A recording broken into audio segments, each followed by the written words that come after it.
चोरी की गाय और चावल की दुकान से शुरू हुआ Hyundai का सफर आज है विश्व की तीसरे नंबर की कंपनी। Hyundai के संस्थापक चुन जू युन का जन्म उत्तर कोरिया के एक गांव में हुआ। उनके पिता चावल की खेती करते थे और काफी गरीब थे, लेकिन चुन का सपना कुछ बड़ा करने का था। चुन जू युन ये नाम है देश की दूसरी और दुनिया की तीसरी सबसे ज्यादा कार बेचने वाली कंपनी Hyundai के संस्थापक की। ये कहानी है एक ऐसे शख्स की जिसने बगावत की, अपनी सोच के लिए घर ही नहीं दुनिया से लड़ा, धैर्य, अनुशासन और जुनून के साथ अरबों डॉलर की एक कंपनी खड़ी कर डाली। लेकिन क्या आप जानते हैं ये कहानी एक गाय की चोरी और चावल की दुकान से शुरू हुई थी। घर से भागने के बाद समय के थपेड़ाई को झेल कर चुन ने वो कर दिखाया कि आज दक्षिण कोरिया का बच्चा Hyundai पर नाज करता है। यही नहीं, हमारे देश में हर तीसरा शख्स एक समय में Hyundai की ही गाड़ी चला रहा था। चुन का जन्म उत्तर कोरिया के एक छोटे से गांव में 1915 में हुआ था। उनके पिता एक गरीब किसान थे और चावल की खेती करते थे। उनकी मां गृहिणी थी। उनका परिवार अतिरिक्त आय के लिए रेशम के कीड़े को पाला करता था। चुन के पिता उन्हें पढ़ाना तो चाहते थे, लेकिन उनके पास ज्यादा पैसा नहीं था, लेकिन फिर भी उन्होंने ग्रेजुएशन की। इसके बाद वे आगे और पढ़कर शिक्षक बनना चाहते थे, लेकिन पैसे की कमी ने उनके पैर रोक दिए। अब चुन के सामने दो विकल्प थे, या तो वे खेती करें या फिर घर से भाग जाएं। उन्होंने दूसरे विकल्प को चुना और घर से भाग गए। घर से निकलकर उन्होंने एक कंस्ट्रक्शन कंपनी में काम करना शुरू किया। इस दौरान वे 16 साल के थे, लेकिन 2 महीने बाद ही उनके पिता वापस ले आए। चुन लेकिन रुकने वालों में से नहीं थे। वे 4 बार अपने घर से भागे। 3 बार उनके पिता उन्हें वापस घर ले आए।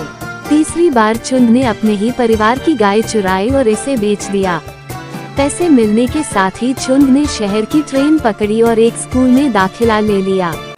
लेकिन चुन के पिता को इस बात का पता चल गया कि वे कहाँ हैं, और इस बार भी उन्होंने उन्हें पकड़ लिया और घर ले आए। लेकिन चुन रुके नहीं और चौथी बार वे घर से भाग गए, और इस बार वे वापस आने के लिए नहीं निकले थे। 1934 में चुन घर से चौथी बार भागे और सीधे दक्षिण कोरिया चले गए। यहाँ पर उन्होंने चावल की डिलीवरी करने वाले बॉय का काम किया।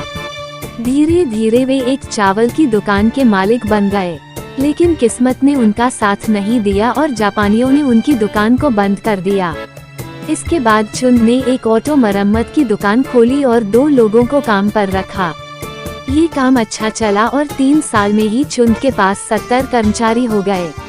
1943 में सरकार ने एक बार फिर उनके कारोबार को बंद कर दिया। जैसे घर से भागने से चुन को रोका नहीं जा सकता था, वैसे ही एक बड़ा सपना पूरा करने से भी उन्हें कोई नहीं रोक सकता था।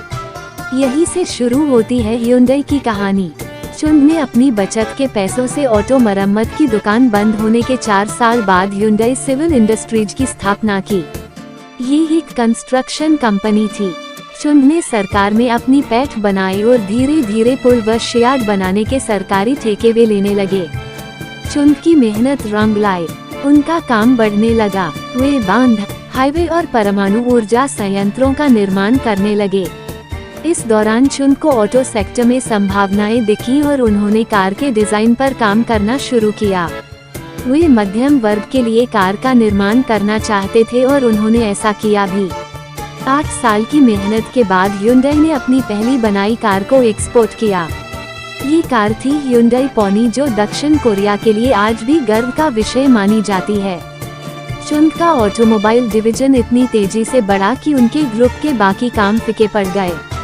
एक के बाद एक कारों का निर्माण और साथ ही दुनिया भर में Hyundai की कारों को पसंद किया जाने लगा। इसके साथ ही Hyundai ने जापान की सबसे बड़ी कार निर्माता कंपनी सुजुकी को सीधी टक्कर देना शुरू कर दिया। बाद में Hyundai ने लग्जरी कारों के निर्माण में भी कदम रखा और उसमें भी सफलता पाई। आज Hyundai दुनिया भर में घर घर की कार के तौर पर फेमस है। इसकी कारें अपनी टेक्नोलॉजी और कंफर्ट के लिए जानी जाती हैं। चुन का कुछ बड़ा करने के सपने को पूरा करने में उन्हें समय जरूर लगा, लेकिन जब उन्होंने उसे साकार किया तो वो इतना बड़ा बनकर सामने आया कि दुनिया के ऑटोमोबाइल सेक्टर में वे बेताज बादशाह बन गए।